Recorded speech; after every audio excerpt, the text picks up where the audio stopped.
João capítulo 5. João 5. Aleluia. Amém?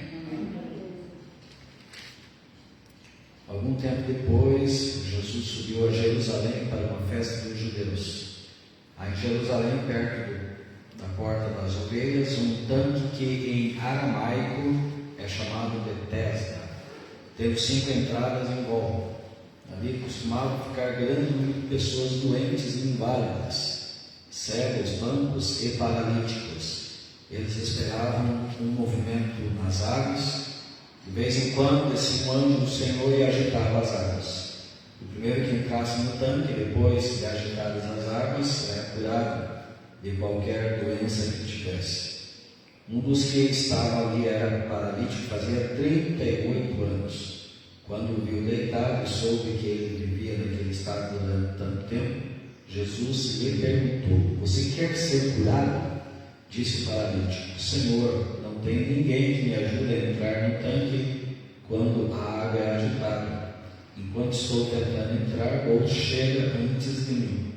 Então Jesus lhe disse: "Levante-se, pegue a sua maca e ande." Imediatamente o homem ficou curado, pegou a maca e começou a andar. Só aconteceu no sábado, e por essa razão os judeus disseram ao homem que havia sido curado: "Hoje é sábado, não lhe é permitido carregar a maca." Mas ele respondeu: "O homem que me curou me disse: pegue a sua maca e ande." Então lhe perguntaram: "Quem é esse homem que lhe mandou pegar a maca e andar?" O homem que fora curado não tinha ideia de quem era ele, pois Jesus havia desaparecido no meio da multidão. Mais tarde Jesus o encontrou no templo e lhe disse: "Ora, você está curado, não volte a pecar, para que algo pior não lhe aconteça." O homem foi contar aos judeus que fora Jesus quem o tinha curado. Amém? Graças a Deus. Essa passagem chama muito a atenção, porque eu vejo aqui um Deus poderoso para conceder qualquer bênção e qualquer vitória, independentemente do tempo. Nós vemos vários personagens bíblicos que tiveram um período de sofrimento. Nós vemos que uma mulher sofreu com fluxo de sangue durante 12 anos. Com toda certeza que não foi nada fácil aquela mulher atravessar por aquele período. Nós vemos uma mulher, filha de Abraão, que ficou encurvada durante 18 anos. E era Satanás quem fazia isso com ela. Olha que terrível.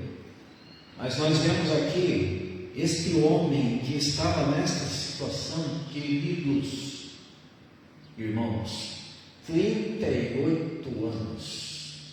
38 anos de uma luta, de lamúria, de sofrimento, de aflição, de tormento na alma, de dissabor, de tristeza, com toda certeza, porque as lutas, evidentemente, nos trazem infortúnios, porque todos nós queremos ter uma vida boa, uma vida confortável, uma vida abundante, uma vida de realização, de plena felicidade. Eu não sei quanto tempo está durando, talvez, a tua luta, a tua batalha. Eu não sei se você tem tido lutas e batalhas. Cada um sabe onde aperta o sapato, cada um sabe da sua vida. Eu sei das minhas complexidades, eu sei das minhas demandas, e você sabe das suas. Mas, queridos, eu aprendo aqui nesse texto lições de enlevo espiritual para a minha vida. Em primeiro lugar, obviamente que o nosso socorro vem do alto. O nosso socorro vem do alto. Salmo 121, o autor, ele declarou assim: levo os meus olhos para os montes, de onde me virá o meu socorro? O meu socorro vem do Senhor, que fez os céus e a terra. E nós que acreditamos, que temos fé, nós sabemos que o nosso Deus é poderoso. Ele é poderoso para conceder qualquer bênção, qualquer vitória, qualquer cura, aniquilar com qualquer mal, nos livrar de qualquer perigo, nos trazer aquilo que nós verdadeiramente necessitamos. Afinal de contas, nós que somos servos, não é à toa que nós somos servos. Nós somos escolhidos de Deus para estarmos na sua presença. E, obviamente, que todos nós temos experiências com Deus, e experiências profundas. Quando nós estávamos lá em Londrina, com Asaf internado, prestes a fazer uma cirurgia cardíaca, uma determinada noite, eu estava no hotel descansando e Letícia estava posando com Asaf. E em torno aí mais ou menos de 3 horas da madrugada, eu acordei e o Senhor falou comigo claramente: estende as tuas mãos para o hospital e ora, porque eu quero dar um livramento. E eu comecei a orar, repreender o mal, já me arrepiei todo, mas enfim, fiz o que o Senhor mandou. E voltei a dormir. Lá por 6 horas a notícia me ligou desesperada que o Asaf tinha passado mal, porque uma enfermeira lá deu uma má para ele e o leite foi para os pulmões. E aí eu já desci correndo, desesperado, para o hospital, isso perto de 7 horas da manhã, e começou aquele transtorno, exatamente no Dia das Mães, em 2015, exatamente no Dia das Mães. Então aquele Dia das Mães para a Letícia foi o pior Dia das Mães da vida dela.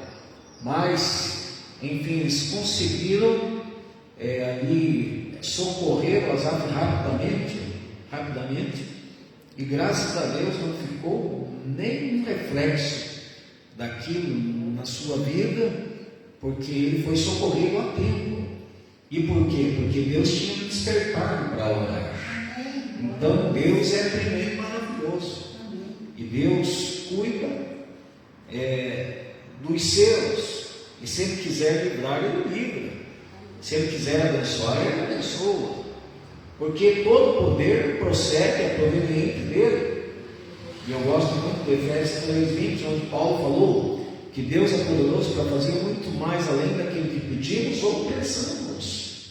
Ou seja, queridos, muitas vezes nós estamos procurando alguma coisa da parte de Deus que para nós talvez seja o mais imediato, primordial, e que venha ao nosso encontro isso que está pesando no nosso coração.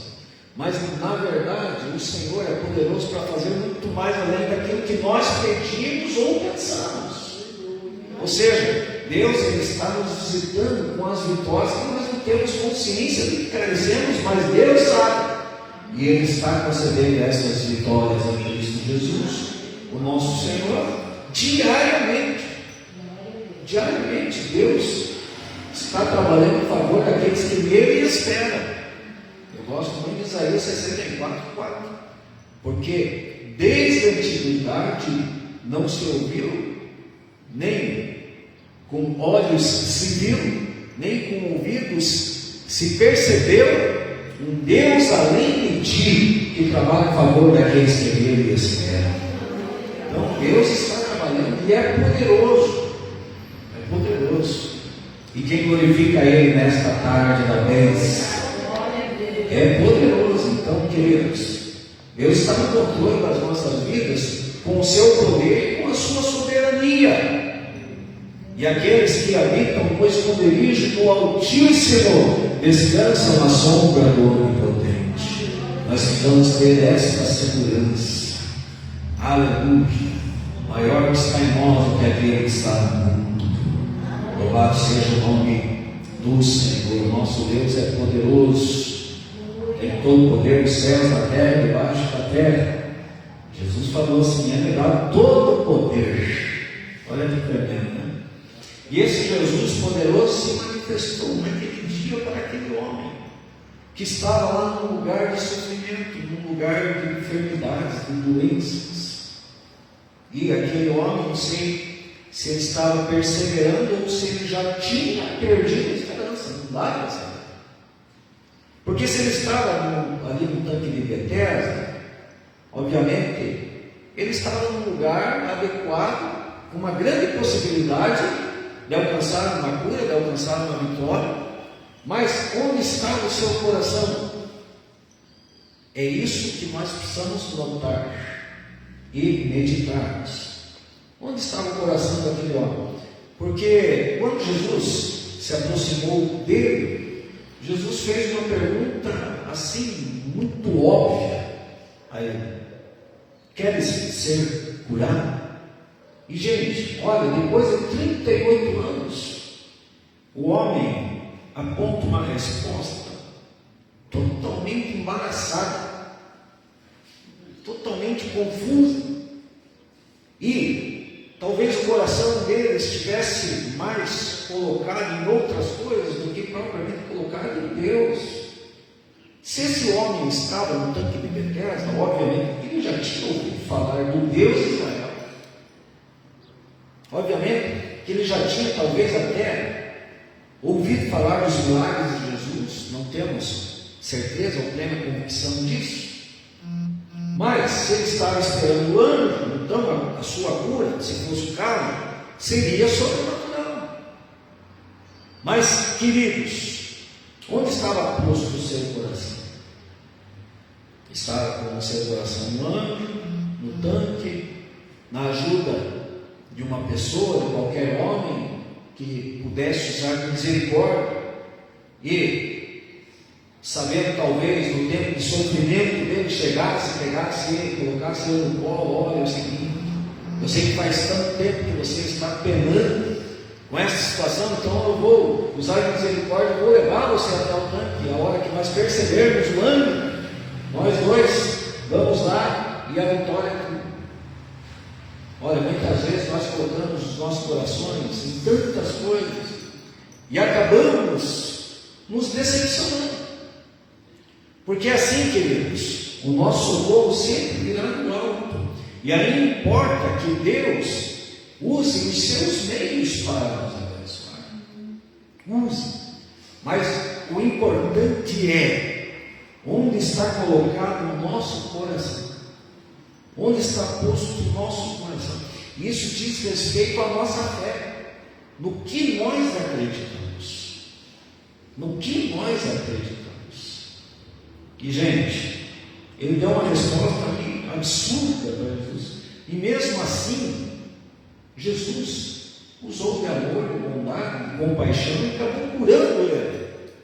Porque o nosso Deus age conosco, não por quem nós somos, não pelo nosso coração, mas por quem Ele é, gente.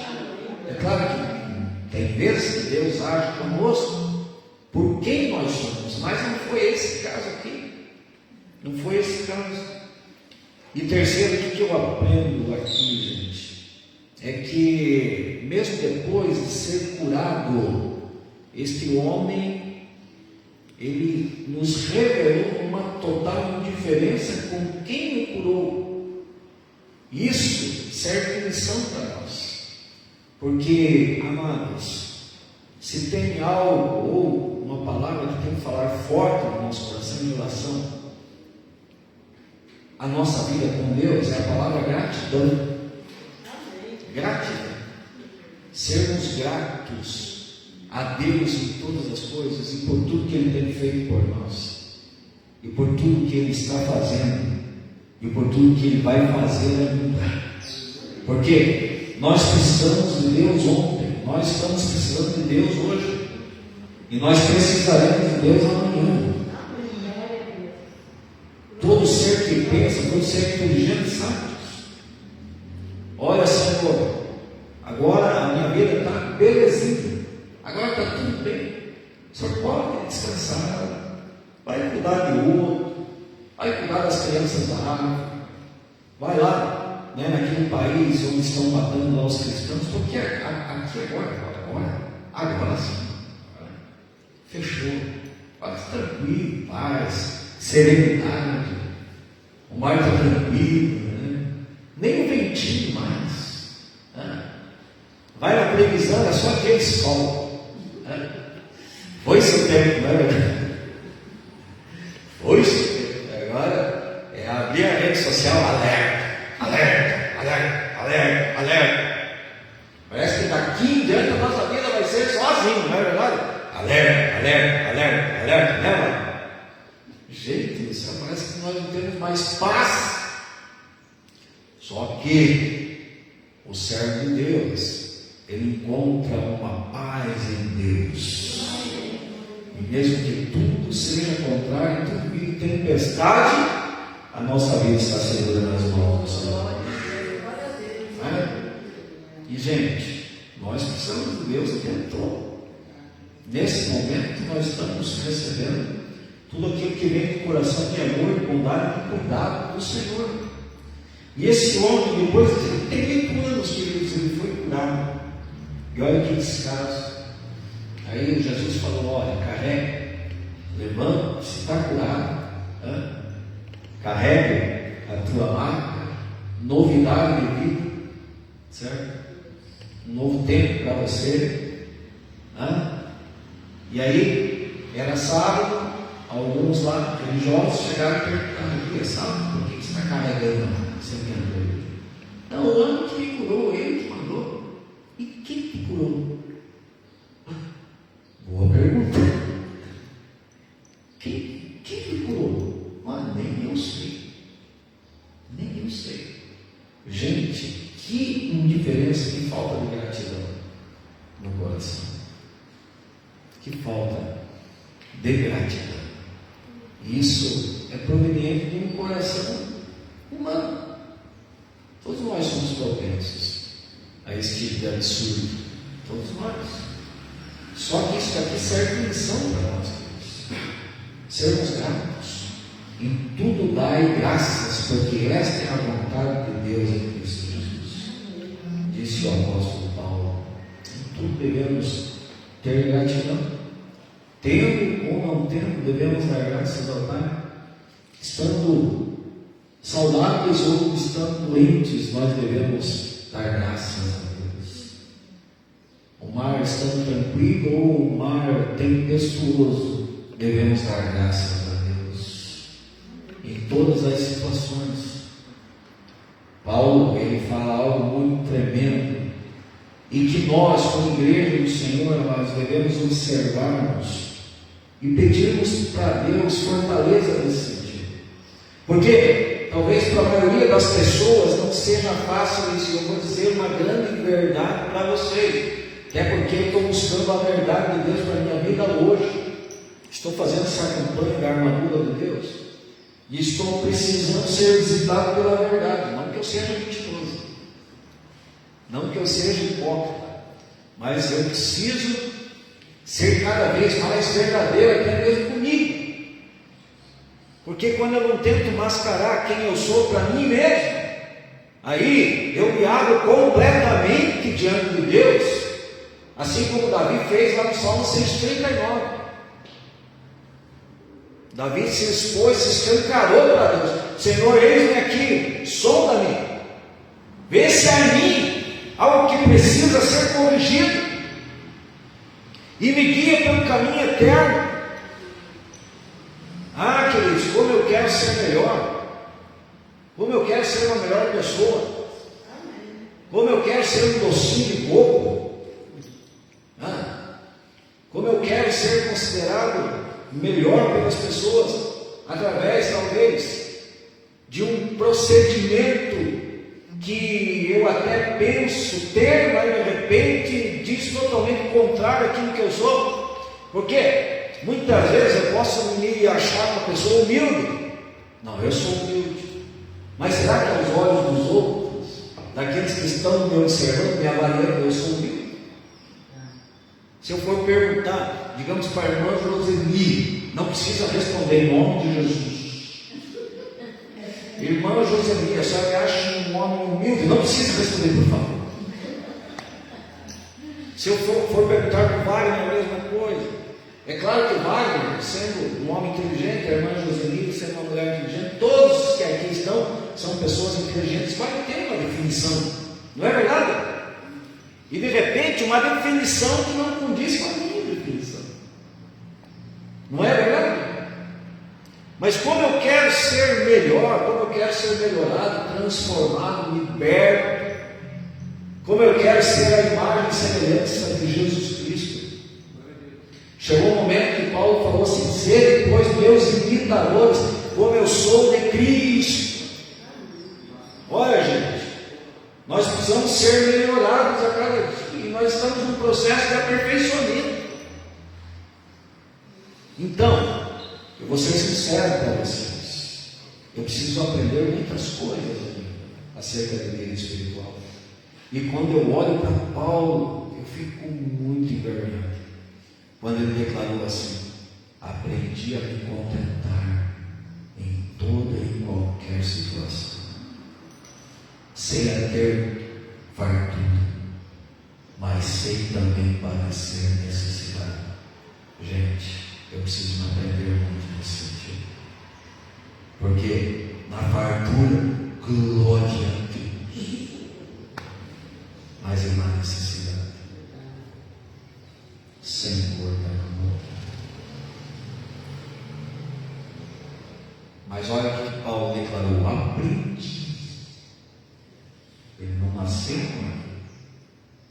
Aprendi a me contentar em toda e qualquer situação, por causa da sua convicção. Então, que esta convicção, queridos, nos torne melhores do que nós somos. Porque qual que era a convicção de Paulo? Posso todas as coisas naquele que me fortalece. Tudo posso naquele que me fortalece. Quem me fortalece? Não sou eu mesmo. É a força que vem de cima e que abençoa a minha vida, e que me molda, que me transforma, que me liberta. No entanto, quando ele aconselhou seu filho na fé, declarou assim: fortifica-te na graça que há em Cristo Jesus. Porque ele estava falando com alguém que tinha inúmeras limitações. Um pastor que estava desanimado com a igreja, Timóteo, uma igreja extremamente complicada de se pastorear, a igreja de Éfeso, sua timidez, problema de saúde. E olha, gente, o Timóteo estava meio querendo desistir, mas aí chegou Paulo para ele e falou assim: fortifica-te na graça, não deixe de pregar a palavra. E segundo Timóteo é um atestado do apóstolo Paulo, que o tempo todo ele estava fortalecendo Timóteo, porque sabia das impossibilidades, das limitações de Timóteo. E assim é Deus conosco, é Deus conosco. Mas que nós possamos voltarmos a esse Deus, diferentemente desse homem que foi curado e que nos soube ter gratidão. Sabe-se, Deus se agradeceu a Jesus Cristo pela cura, porque ele não sabia nem o nome daquele que lhe curou. E esse tipo de pessoas estão por aí, pessoas que não têm gratidão nenhuma no coração, pessoas que estão vivendo na base do egoísmo, em que todos de repente têm o dever de servir, e a pessoa está em volta do seu próprio mundo, da sua célula, e todos precisam de servir, mas não tem nada que possa fazer para retribuir de alguma maneira.